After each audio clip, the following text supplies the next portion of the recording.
और सबसे विशेष धन्यवाद मेरे महाराष्ट्र की लाडली बहनाओं का और किसान भाइयों का मैं मानना चाहता हूं।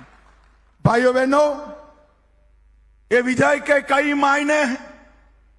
एक चित्र मैंने देखा था, शरद पवार जी के पीछे एक बड़ा मैप था। वहां north Maharashtra, Konkan, west Maharashtra, west Vidarbha, east Vidarbha, Marathwada और मुंबई, ये सभी क्षेत्र बताए थे। और शरद पवार पत्रकारों को समझा रहे थे क्या क्या होगा। अब मैं शरद पवार जी को समझाना चाहता हूं कि क्या क्या हुआ। नॉर्थ महाराष्ट्र में 22 में से 21 सीट हमारी अगाड़ी जीती है भाई।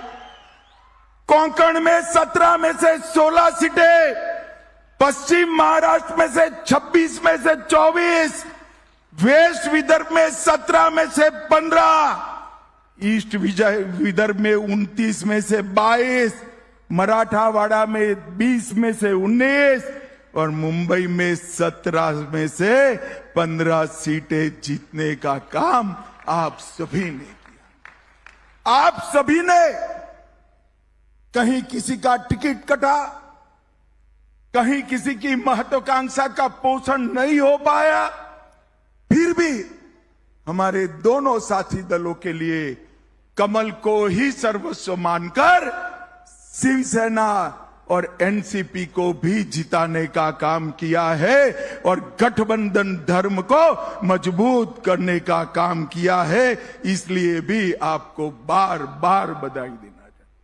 महाराष्ट्र की जनता ने तय कर दिया है कि एकनाथ शिंदे की शिवसेना ही बाला साहब ठाकरे की शिवसेना है और अजीत पवार की एनसीपी ही सच्ची एनसीपी है, वो तय कर चुका है। और जिन्होंने धोखा और विश्वासघात की राजनीति शुरू की, वो शरद पवार जी, और अंतिम धोखा जिसने दिया वो उद्धव ठाकरे जी।